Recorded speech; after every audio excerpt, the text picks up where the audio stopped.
আমাদের থানা সম্বন্ধে পুরুলিয়া সাইবার ক্রাইম থানাটা আগে ছিল না। এটা হচ্ছে ভারত সরকার একটা নীতি অবলম্বন করে, সেই অনুযায়ী ভারতবর্ষের প্রত্যেক জেলায় একটা করে সাইবার ক্রাইম থানা হয়। মানে প্রত্যেক জেলা পুলিশের আন্ডারে একটা করে সাইবার ক্রাইম থানা আছে। ভারতের প্রত্যেক জেলায় একটা করে সাইবার ক্রাইম থানা আছে।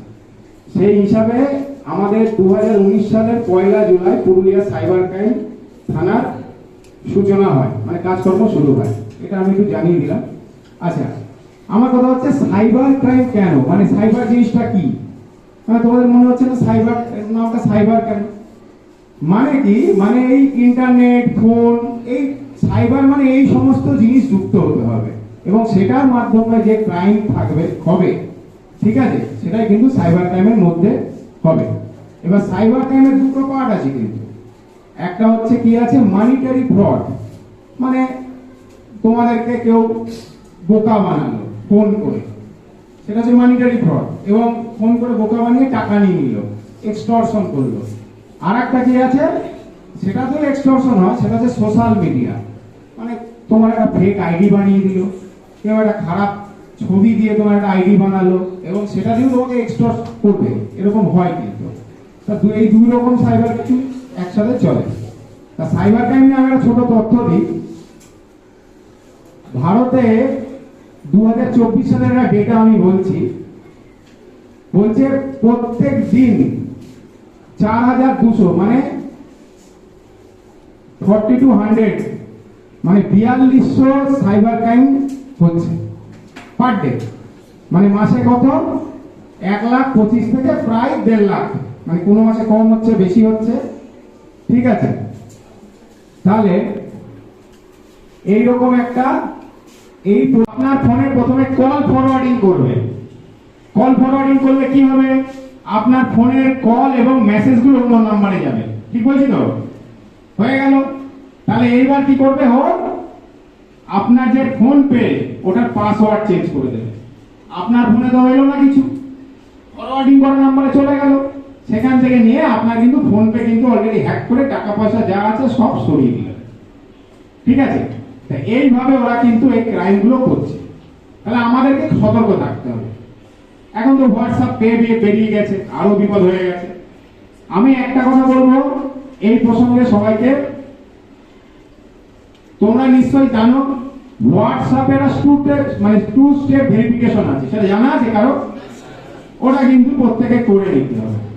কখনোই কিন্তু ওই 6 ডিজিট 1 2 3 4 5 6 দেবে না, ঠিক আছে। আবার নিজের জন্মদিনও দেয়া যাবে না। ওই জন্য পাশের বাড়ির লোকের জন্মদিন দেবে, কিন্তু নিজের জন্মদিনটা দিয়ে দেবে না, ঠিক আছে। এটা মাথায় রাখবে, এমন কিছু দেবে না যাতে বুঝতে পারে। সবাইকে বলবো ফেসবুক যাদের আইডি আছে তারা 2 ফ্যাক্টর অথেন্টিকেশন করে রাখুন, এবং হোয়াটসঅ্যাপ যাদের আছে তারা 2 ফ্যাক্টর মানে ওইটা যেটা আছে 2 স্টেপ ভেরিফিকেশন করে রাখুন। এগুলো কিন্তু করে রাখতে হবে, নাহলে কিন্তু দেখবেন আপনার হোয়াটসঅ্যাপ যখন তখন হ্যাক হয়ে যেতে পারে। এই একটা ব্যাপার।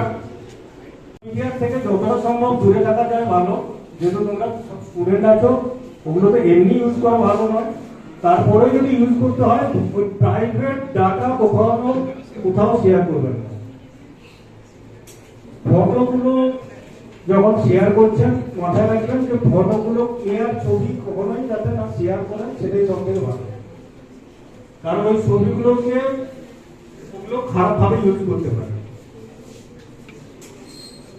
যারা ফেসবুক ইউজ করছেন তারা এরকম এক্স হ্যান্ডেল একই রকম ভাবে হোয়াটসঅ্যাপ যারা করবেন, হোয়াটসঅ্যাপে যেসব কমিউনিকেশন হয়, হোয়াটসঅ্যাপ যে কেউ পাঠাচ্ছে, ধরো এক্স একজন বন্ধু, ওয়াই একজন বন্ধু, এক্স কিছু পাঠালো, সে সঙ্গে সঙ্গে ওটা ডাউনলোড করে নিল। কিন্তু আগে চেক করবেন যেটা পাঠালো সেটা ঠিক আছে কিনা, যে পাঠিয়েছে সেও না পাঠাতে পারে। এখন ফোন হ্যাক করা খুব সহজ জিনিস হয়ে গেছে। যে কোনো একটা ফাইল আছে, এপিকে ফাইল, ওই এপিকে ফাইল কখনোই ডাউনলোড করবেন না। ওই ফাইল যদি ডাউনলোড কোনো কারণে হয়ে যায়, আপনার ফোনে, আপনার ল্যাপটপে, আপনার ট্যাবের পুরো অ্যাক্সেসটা ফরস্টার নিয়ে নিচ্ছে। এরপরে আপনি আপনার ফোনটাকে যেভাবে ইউজ করছেন ওরা কিন্তু পুরোটা দেখতে পাচ্ছে। আমি যখন গুগলে কোনো কিছু সার্চ করছি, যেটা বেরিয়ে আসছে সেটা কিন্তু ভেরিফাইড নাও হতে পারে। সেটা প্রথম কথা মাথায় রাখতে হবে। কোনো স্কুলের সম্বন্ধে আমি সার্চ করছি, কোনো সিলেবাস সম্বন্ধে সার্চ করছি, কোনো